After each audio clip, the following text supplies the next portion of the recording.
जय माँ काली। आज हम आपको माँ धूमावती के विषय में बताने जा रहे हैं। माँ धूमावती 10 महाविद्याओं में से 7वीं महाविद्या है। बगलामुखी साधना करने के बाद ही आपको धूमावती के साधना के लिए समय निकालना है और आप बगलामुखी साधना करने के पश्चात ही आप धूमावती साधना कर सकते हैं। उससे आगे आपने यह साधना किया तो आपको परेशानियां भी आ सकती है। इसलिए विशेष परिस्थिति में गुरु से प्रक्रिया जानकर ही आपको साधना शुरू करनी चाहिए।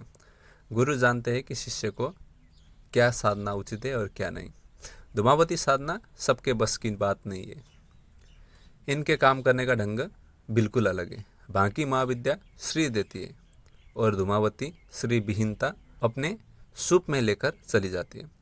जीवन से दुर्भाग्य, अज्ञान, दुख, रोग, कलह, शत्रु विदा होते ही साधक ज्ञान, श्री और रहस्यदर्शी हो जाता है और साधना में उच्चतम शिखर पे पहुंच जाता है। इन्हें अलक्ष्मी या ज्येष्ठा लक्ष्मी यानी लक्ष्मी की बड़ी बहन भी कहा जाता है। ज्येष्ठा मास शुक्ल पक्ष अष्टमी को माँ धूमावती जयंती के रूप में मनाया जाता है। माँ धूमावती विधवा स्वरूप में पूजी जाती है तथा इनका वाहन कौवा है। यह श्वेत वस्त्र धारण किए हुए खुले केश रूप में होती है। धूमावती महाविद्या ही ऐसी शक्ति है जो व्यक्ति की दीनहीन अवस्था का कारण है। विधवा के आचरण वाली यह महाविद्या दुख दारिद्र्य की स्वामिनी होते हुए भी अपने भक्तों पर कृपा करती है। इनका ध्यान इस प्रकार बताया गया है। अत्यंत लंबी, मलिन वस्त्रा, रुक्ष वर्णा, कांतिहीन, चंचला, दुष्टा, बिखरे बालों वाली, विधवा, रूखी आंखों वाली, शत्रु के लिए उद्वेगकारिणी, लंबे विरल दांतों वाली, बुभुक्षिता, पसीने से आद्र स्तन नीचे लटके हुए, सूप युक्ता, हाथ फटकारती हुई, बड़ी नासिका, कुटीला, भयप्रदा, कृष्णवर्ण, कलहप्रिया तथा बिना पहिए वाले जिसके रथ पर कौवा बैठा हो ऐसी देवी का मैं ध्यान करता हूँ। देवी का मुख्य अस्त्र है सूप, जिसमें ये समस्त विश्व को समेटकर महाप्रलय कर सकती है। 10 महाविद्याओं में दारुण विद्या कहकर माँ धूमावती विद्या को भी पूजा या कहा जाता है। साप देने, नष्ट करने व संहार करने की जितनी भी क्षमताएं हैं वो धूमावती देवी के पास मौजूद है। क्रोधमय ऋषियों की मूल शक्ति धूमावती है, जैसे दुर्वासा, अंगिरा, भृगु, परशुराम आदि। सृष्टि कला के देवी होने के कारण इनको कलह प्रिय भी कहा जाता है। चतुर्मासी देवी का प्रमुख समय होता है जब इनको प्रसन्न किया जाता है। देश के कई भागों में नरक चतुर्दशी पर घर से कूड़ा करकट साफ कर उसे घर से बाहर कर अलक्ष्मी से प्रार्थना की जाती है कि आप हमारे सारे दरिद्रता लेकर विदा होइए। ज्योतिषीय शास्त्रानुसार माँ धूमावती का संबंध केतु ग्रह तथा इनका नक्षत्र ज्येष्ठा से है। इस कारण इन्हें ज्येष्ठा भी कहा जाता है। ज्योतिष शास्त्र अनुसार अगर किसी व्यक्ति की कुंडली में केतु ग्रह श्रेष्ठ जगह पर कार्यरत हो अथवा केतु ग्रह से सहायता मिल रही हो तो व्यक्ति के जीवन में दुख, दारिद्र्य और दुर्भाग्य से छुटकारा मिलता है। केतु ग्रह की प्रबलता से व्यक्ति सभी प्रकार के कर्जों से मुक्ति पाता है और अपने जीवन में धन, सुख और ऐश्वर्य की वृद्धि होती है। देवी का प्राकट्य, पहली कहानी तो यह है कि जब सती ने पिता के यज्ञ में स्वेच्छा से स्वयं को जलाकर भस्म कर दिया तो जलते हुए शरीर से जो धुआं निकला उससे धूमावती का जन्म हुआ। इसलिए वह हमेशा उदास रहती है, यानी धूमावती धुएं के रूप में सती का भौतिक स्वरूप है। सती का जो कुछ बचा रहा उदास धुआं। दूसरी कहानी यह है कि एक बार सती शिव के साथ हिमालय में विचरण कर रही थी, तभी उन्हें जोरों की भूख लगी। उन्होंने शिव से कहा, मुझे भूख लगी है, मेरे लिए भोजन का प्रबंध करें। शिव जी ने कहा, अभी कोई प्रबंध नहीं हो सकता। तभी सती ने कहा, ठीक है, मैं तुम्हें ही खा जाती हूँ, और वह शिव को ही निगल गई। शिव जो इस जगत के सर्जक है, परिपालक है।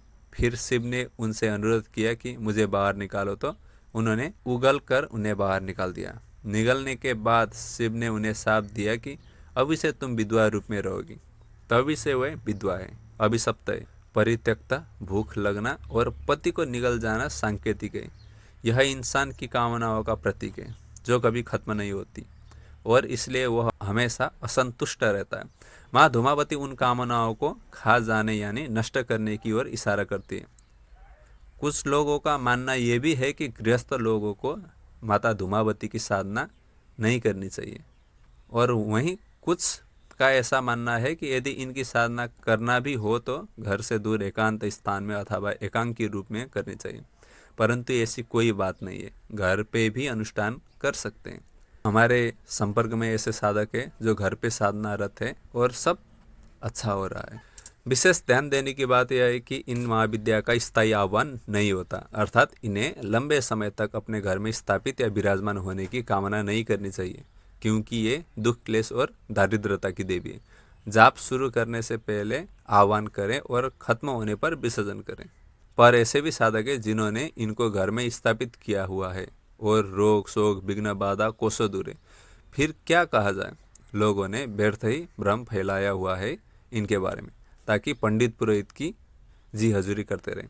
इसलिए शक्ति की साधना में कहा जाए तो जो भी हो खुद से करिए और इसका ज़बरदस्त प्रभाव खुद देखिए। हम जो साधना बताएंगे इसका पुरस्करण 8 लाख का है।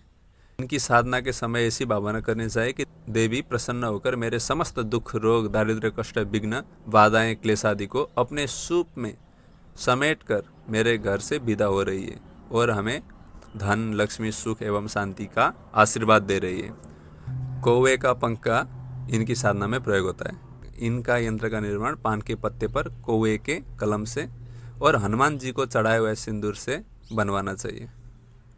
एक डब्बे में कौवे के पंख को स्थापित करें, आह्वान करके पंचोपचार पूजन करें, फिर पूजा समाप्त होने पे माँ का विसर्जन करके आगे के साधना प्रयोग के लिए डब्बे को सुरक्षित रखते।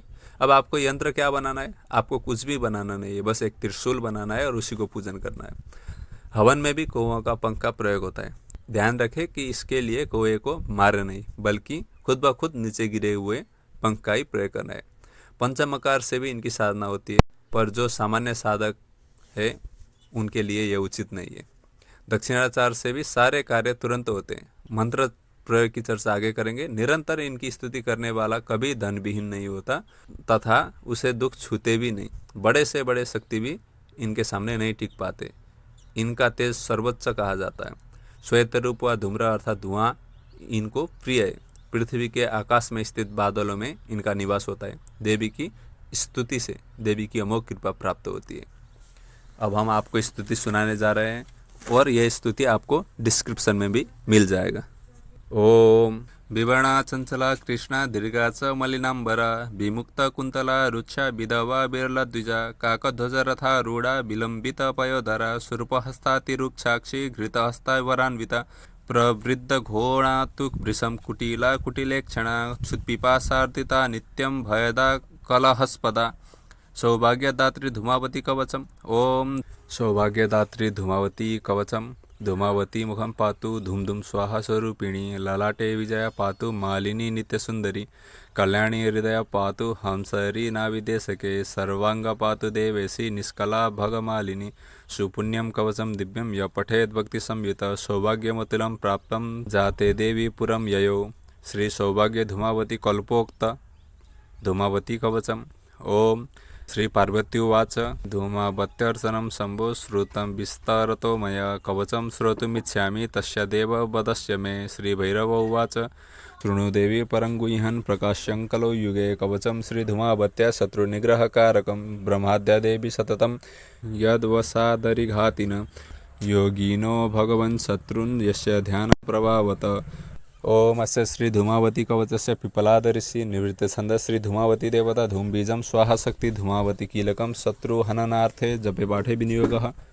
ओम धूम बीजम में शिरः पातु धूम ललाटम सदावतु धूमा नेत्रयुगम पातु वती कर्णो सदावतु दीर्घाम तु उदरा मध्ये तु नाभिं मे मलिनांबरा सुर्पहस्ता पातु गुह्यम वृक्ष रक्षतु जानुनी मुखम में पातु भीमाख्या स्वाहा रक्षतु नासिकां सर्वा विद्यावतु कंठम विवर्णं बाहुयुग्मकं चंचला हृदयं पातु दुष्टा पार्श्वं सदावतु धूमहस्ता सदा पातु पादौ पातु भयावह प्रवृद्धरो मातु भृशं कुटिला कुटिलेक्षणा क्षुत्पिपासार्दिता देवी भयदा कलह प्रिया सर्वांगम पातु मे देवी सर्वशत्रुविनाशिनी। तिते कवचं पुण्यं कथितं शम्भुदुर्लभं न प्रकाश्यन्न प्रकाश्यं कलौ युगो पठनीयं महादेवी त्रिसंध्या ध्यान तत्परे दुष्टा विचारो देवेशी तद्गात्र नैव संस्पृशेत् जय जय श्री भैरवी भैरव संवादे धूमावती तंत्रे धूमावती कवचम संपूर्णम।